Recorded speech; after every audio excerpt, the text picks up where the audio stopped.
Bermain di hadapan pendukungnya sendiri, Madura datang dengan tekanan dan semangat tinggi, ya.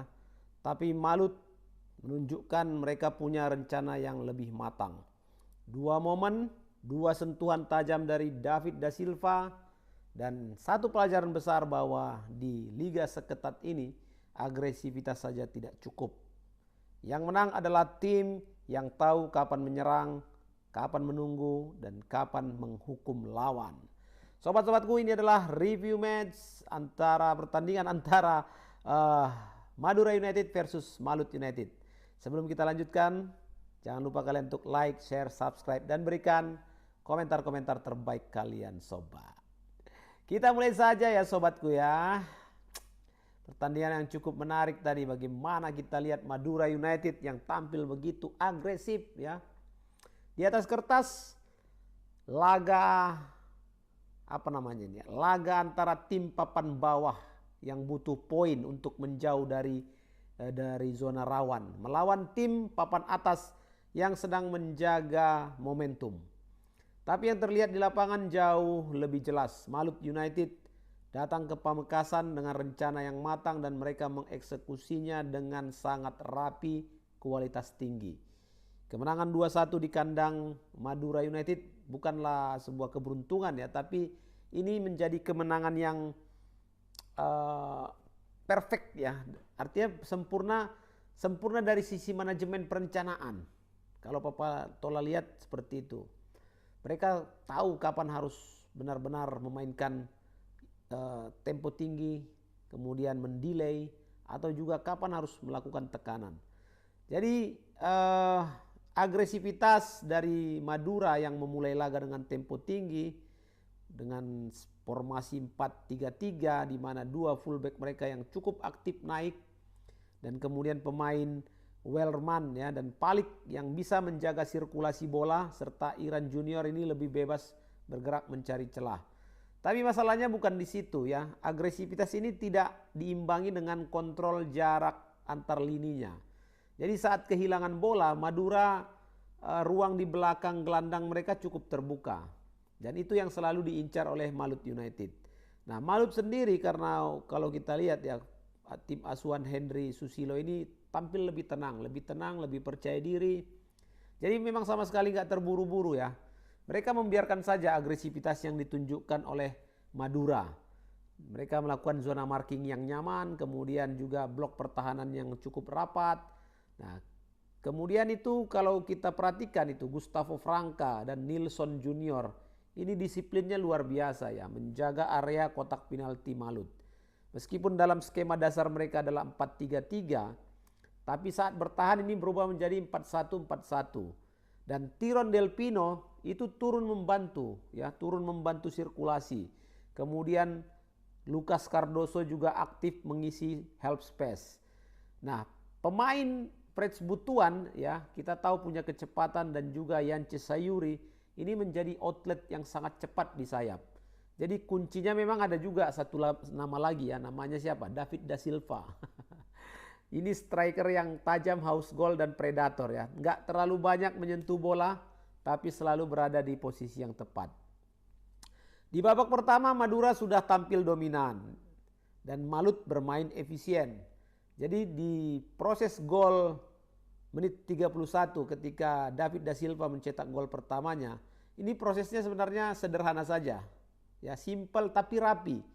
Tiron Del Pino mendapat ruang untuk melepas umpan terukur, kemudian dari sisi kanan tentunya, dan di kotak penalti David berdiri di antara dua bek. Nah, jadi sundulannya nggak terlalu keras tapi akurat dan terarah. Nah, di sini ada masalah dari Madura United. Bek mereka ini terlalu fokus nih pada bola, lupa dia bahwa yang dia jaga ini David da Silva. Jadi tidak ada komunikasi yang jelas siapa yang mengawal David. Sehingga posisi bertahan mereka ini sedikit terlalu flat. Nah, bagi seorang striker cerdas seperti David da Silva, kondisi bertahan seperti ini sangat dia senangi nih. Ya, terlalu teoretik, terlalu baku, terlalu flat. Ini bagi striker yang cerdas, ini dia bisa manfaatkan ini semua.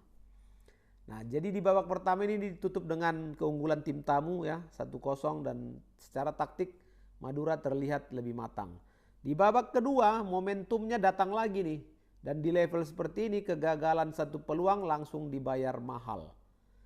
Walaupun Madura langsung menggas ya, meningkatkan intensitas mereka. Mereka dorong ini fullbacknya untuk lebih tinggi. Ada memang peluang bagi Alessandro Franciscus ya. Ada peluang emas tapi gagal dimaksimalkan. Tapi ada contoh juga serangan balik yang efektif. Inilah yang dilakukan oleh Malut United di menit 58. Lagi-lagi David da Silva. Berawal dari bola panjang cepat ya, Freds Butuan menusuk di sisi kanan. Kemudian bek Madura terlambat menutup jalur cutbacknya. Umpan datar dikirim ke tengah dan DDS ada di sana. DDS lagi. Finishingnya sederhana, penempatannya sempurna, jadi memang benar-benar predator ini, DDS di kotak penalti. Tertinggal 0-2, Madura langsung merespon dengan sangat positif ya. Mereka mencoba mengejar ketertinggalan, membalas dari golnya Lulinha di menit 78. Di sana mereka mencoba dan melihat ada celah dan ternyata berhasil ketika Alessandro bergerak di sisi kanan, menarik bek keluar, kemudian umpan dilepas ke tengah, dan di sana ada Lulinha yang menyelesaikan dengan tenang. Jadi gol ini sebenarnya lahir dari kesabaran membangun serangan. Harusnya ini yang dimainkan oleh Madura United ya, kesabaran dalam melakukan serangan. Tidak harus melulu dengan agresivitas tingkat tinggi, tapi kemudian lowong kosong ya, kopong di tengah jadinya. Nah, gol ini lahir dari kesabaran membangun serangan dan bukan sekedar crossing asal-asalan.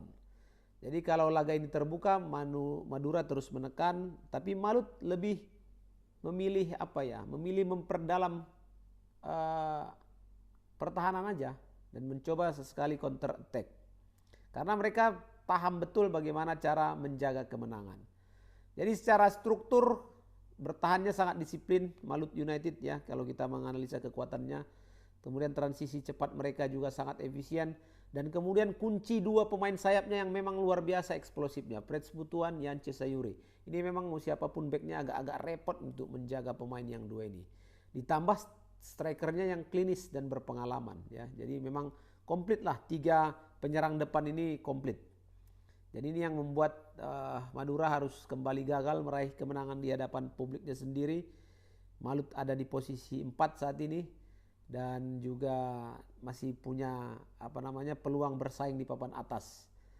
Jadi Madura berada di peringkat 14 dengan 20 poin dan ini masih sangat berbahaya, belum terlalu aman dari zona bawah, belum nyaman dan Madura harus bangkit lagi untuk meraih kemenangan di pertandingan-pertandingan berikutnya. Oke sobat-sobatku, jangan lupa untuk like, share, subscribe dan berikan komentar terbaik kalian. Ini sudah pukul tengah 12 malam ya sobat, kita buat video ini.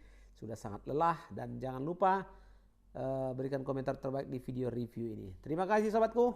Assalamualaikum warahmatullahi wabarakatuh. Sampai jumpa.